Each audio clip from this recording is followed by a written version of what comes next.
Welcome, Susan and Lucy, daughters of Eve. And welcome to you, beavers. You have my thanks. But where is the fourth? Captured. How could this happen? The Chronicles of Narnia franchise just got even more interesting with Greta Gerwig officially signed on to direct at least 2 Netflix Narnia movies. That means there's more on the way, but what about the silver chair? Well, according to some insiders, Netflix is considering continuing that story too, though with a fresh cast. Let's break down everything we know so far. First, let's talk about what Greta Gerwig is developing: fresh adaptations of the Chronicles of Narnia for Netflix. This provides an opportunity to address some of the long-standing controversies and issues within the books. C.S. Lewis, a theologian and writer, first introduced The Lion, the Witch, and the Wardrobe in the 1940s, with the entire series published between 1950 and 1956. Given that the Chronicles of Narnia books are considered timeless classics of the fantasy genre, their themes and content continue to be examined more than 70 years after their release. This won't be the first time Narnia has been adapted for the big screen. In the 2000s, Walt Disney Pictures attempted to bring the series to life with adaptations of The Lion, the Witch, and the Wardrobe, Prince Caspian, and The Voyage of the Dawn Treader. While these movies were beloved by some fans, they struggled with mixed critical acclaim and varying commercial success. A major issue with these adaptations was their attempt to replicate the grand, epic lore of the Lord of the Rings films, which often felt at odds with the unique charm of Lewis's world. Nevertheless, these past attempts provide valuable insight into what works and what doesn't when translating Narnia to film. Interestingly, these adaptations have found a second life on streaming platforms. As of May 2024, the 2000s Chronicles of Narnia movies are available on Disney+, allowing newer audiences to revisit them ahead of Gerwig's take on the series. Netflix acquired the rights to the Chronicles of Narnia in 2018, but it wasn't until 2023, following the massive $1 billion success of Barbie, that Gerwig was officially attached to direct. The films are in active development, with filming expected to begin in August 2024, potentially setting up a late 2025 holiday season release. However, Gerwig faces a significant challenge: how to remain faithful to Lewis's original vision while crafting an adaptation that resonates with modern audiences. One of the first hurdles is deciding the best order in which to present the story. A long-standing debate among Narnia fans is whether the books should be read in publication order or chronological order. While The Lion, the Witch, and the Wardrobe was the first book released and is generally considered the best introduction to Narnia, The Magician's Nephew serves as the chronological starting point.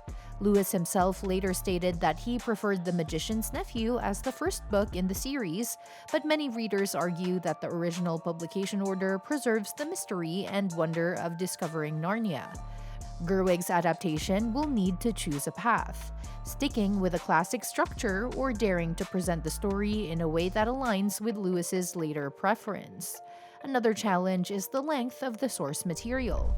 Unlike franchises such as Harry Potter, where the novels are long and packed with details that films often had to trim down, the Chronicles of Narnia books are relatively short and straightforward. This means the filmmakers will likely need to expand on the material to create full-length movies. While adding depth to a well-known story can work, such as HBO's House of the Dragon expanding Fire and Blood, the approach must be carefully considered to avoid unnecessary filler or tonal inconsistencies. Additionally, not all Narnia stories carry the same level of appeal. The Pevensie siblings, Peter, Susan, Edmund, and Lucy, are central to the most beloved books, particularly The Lion, the Witch, and the Wardrobe, Prince Caspian, and The Voyage of the Dawn Treader. However, later books shift away from the Pevensies, introducing new protagonists such as Eustace Scrubb and Jill Pole. While the first 3 books maintain a strong emotional connection through the Pevensies' experiences, later installments such as The Silver Chair and The Horse and His Boy don't resonate as strongly with all the readers. This presents a dilemma for Netflix. Should they commit to adapting all 7 books, even if some are weaker, or focus only on the most compelling parts of the saga? One particularly controversial entry is The Last Battle, the final book in the series.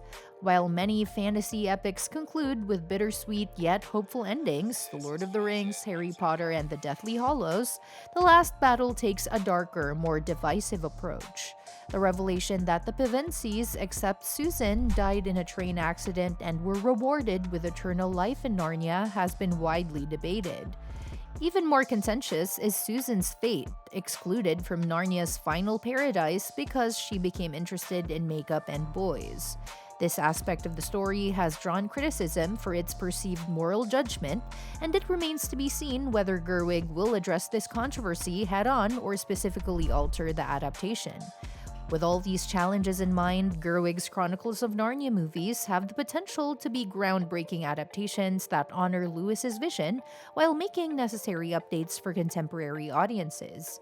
Some insiders are saying that Disney might be interested in reviving the Chronicles of Narnia for one last movie after seeing Netflix's interest in the franchise. With Netflix planning a fresh take under Greta Gerwig, Disney reportedly sees an opportunity to cash in on nostalgia and complete the unfinished story it once started. If Disney were to return to Narnia, The Silver Chair would be the logical choice as it was originally planned as a sequel to The Voyage of the Dawn Treader before the franchise stalled. This project could see Andrew Adamson, the director of The Lion, the Witch, and the Wardrobe, and Prince Caspian, return to bring a sense of continuity, especially if Disney wants to connect with the audience that grew up with the original trilogy. A new adaptation of The Silver Chair offers a fresh yet familiar journey into Narnia, following Eustace Scrubb and his friend Jill Pole as they embark on a dangerous quest to rescue Prince Rilian, the missing son of Prince Caspian. The story introduces darker and more psychological elements, including the sinister Lady of the Green Kirtle and her underground kingdom, offering a visually rich and emotionally compelling adventure. If Disney is looking to make a grand return, they might focus on high-stakes action and breathtaking world-building while still honoring the book's deeper themes of faith, perseverance, and destiny. The big question is whether Disney would recast entirely or bring back actors from its original films. Since it has been over a decade since the last installment, a full recast seems likely, though they could make nostalgic nods by bringing back characters like Liam Neeson's Aslan.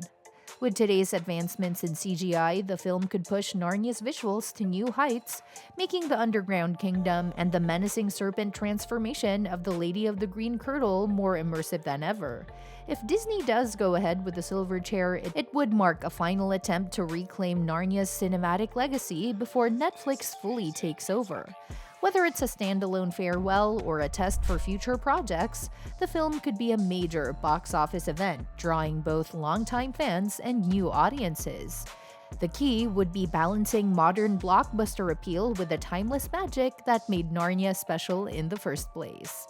And that wraps up today's video. If you want to stay in the loop with all the latest movie and series news, don't forget to hit that subscribe button and give this video a big thumbs up. I'll be bringing you more updates on Narnia 4 before it even drops, so keep an eye out for that, along with the latest on your other favorite shows and movies. Stay tuned, and I'll see you in the next one.